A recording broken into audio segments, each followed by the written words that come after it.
Well, I feel like, I've stayed silent for 20 years trying to do right as a father and raise my children outside of the spotlight or Hollywood, whatever you want to call it. It looked like a perfect romantic love story, but only when the cameras were rolling. A rising star, a fixer-turned-partner, and two young sons destined for a spotlight neither asked for. But behind the red carpet smiles and baby announcements, something poisoned the air. Now the cameras are pointed in a very different direction. The allegations are sharp. The stakes are raw. 2 decades later, one ex-husband has written a memoir filled with startling claims. One mother has issued a searing public response. And the boys, once the innocent center of it all, hang in the balance. Who really knows what happened behind closed doors? Britney Spears erupted onto the global stage in the late 1990s, crowned as the Princess of Pop. Her albums sold in the tens of millions. Her tours spanned continents. Her public image defined an era of teen pop revival. This morning, we are taking a trip back to the noughties, to when a romance dominated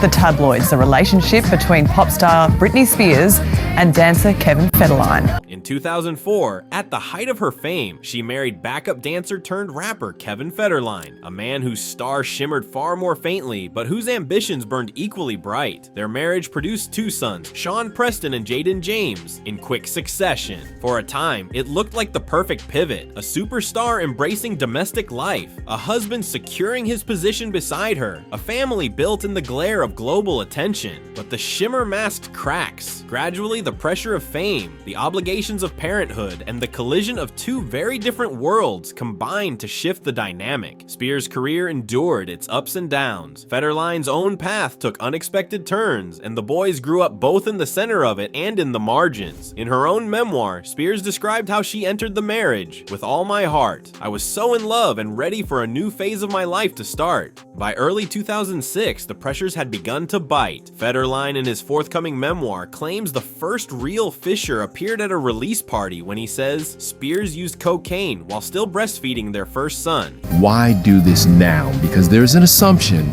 that you are doing this because the child support ended with Britney. Really? He writes of arguments, of instability, of behaviors he found alarming. "We were never the same after that," he says. The lines blur in those moments when fame, parenting, and personal crises converge. Then came the widely publicized bleaching of the boys' hair, the shouting matches, the late-night visits he describes as unsettling. He claims that the oldest son felt neglected while the younger got more attention, that Spears' behavior around the children grew erratic, that he himself found the dynamic unsustainable. In short, Federline paints a picture of a marriage stretched to breaking, a mother under enormous strain, and a father stepping in to protect his children. From Spears' perspective, the breakdown had other origins. In her 2023 memoir, she writes that Federline's hunger for fame and power spelled the end of their union. She felt used, overshadowed, abandoned, a star whose public image remained intact while the private chaos built beneath. Divorce papers followed in 2006 and were finalized in 2007. The ending of the marriage was swift, but its echoes would linger far longer. In the days that followed, the media feast began. Headlines focused on the breakdown. The boys were— We can prepare you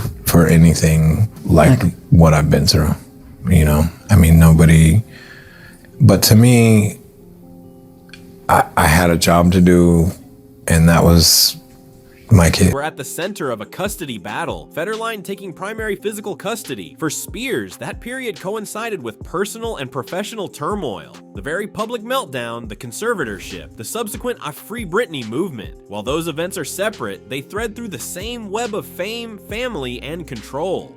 In recent weeks, the drama has reignited. Federline's memoir, You Thought You Knew, slated for release, contains explosive allegations, encounters with a female dancer in Amsterdam, involvement of drugs, nights of fear for the children. Spears responded with fierce public statements, accusing him of constant gaslighting, calling his book a cash-in on her pain, noting that one son saw her for only 45 minutes in 5 years. She said she had been demoralized by the situation. Industry figures watch on. The marriage of celebrity and domestic life is exposed as fragile. Fans rally. Critics wonder if this is genuine reckoning or another chapter in a long drama built on public spectacle. Either way, for Spears and Federline, the stage is set again. Not for pop singles or chart-topping albums, but for revelations, public reckoning, and emotional cost. Beneath all the chaos of conflicting stories is a deeper, more universal truth: the clash between fame, parenthood, and identity. Spears became a global phenomenon when she was barely out of her teens. Federline entered her world on the crest of that wave, but the wave eventually broke. Power dynamics matter. In the early 2000s, a woman at the peak of her fame married a man of lesser celebrity. I'm trying to show people that help is needed now because time is running out. I don't want my kids waking up having to deal with the unimaginable. The script seemed ideal, yet power is never stable. Federline's assertions suggest he saw the union as transactional. Spears' view was one of sincerity and love. The result? A mismatch of intentions and expectations. Parenthood complicates everything. The children were born into a spotlight that never dims. Allegations of favoritism, neglect, and instability seep into the public record, limiting the quiet tragedies behind fast fame.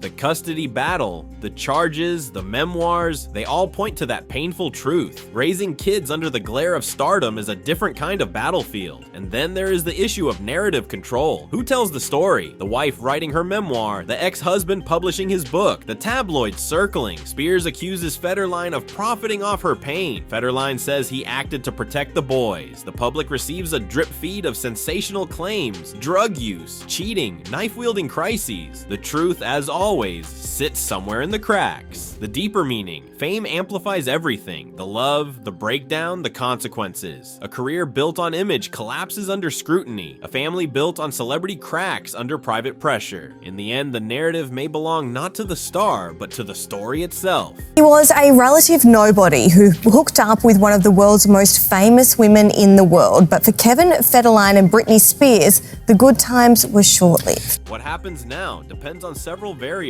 For Spears, reclaiming her voice has already begun. Her 2023 memoir laid bare her truth. Her social media posts challenge new allegations. She emphasizes the well-being of her sons above all. Federline's memoir will hit the shelves, and the public discussion will ripple into more lawsuits, more commentary, more public pain. In terms of career, Spears still holds the mantle of pop royalty, but this latest chapter reshapes her public legacy. She may pivot toward new creative roles, podcasting, perhaps further writing. The question: will this feud overshadow her artistry, or will she use it as a platform for reinvention? For Federline, the stakes are also high. The book may generate buzz, but it brings scrutiny too. Credibility, timing, motive. If the public perceives this as opportunism rather than revelation, the blowback could be severe. His relationship with the sons, already complex, may strain further, and the boys, now young men, remain the pivot point. Their perspectives, private, uncertain, may surface in years to come. They may decide which version of the past they believe, if either, and how they live forward. Their mother and father each carry pieces of this story, but the ending, if there is one, will be theirs to write. In the end, fame can amplify every whisper, every crack, every hidden scar.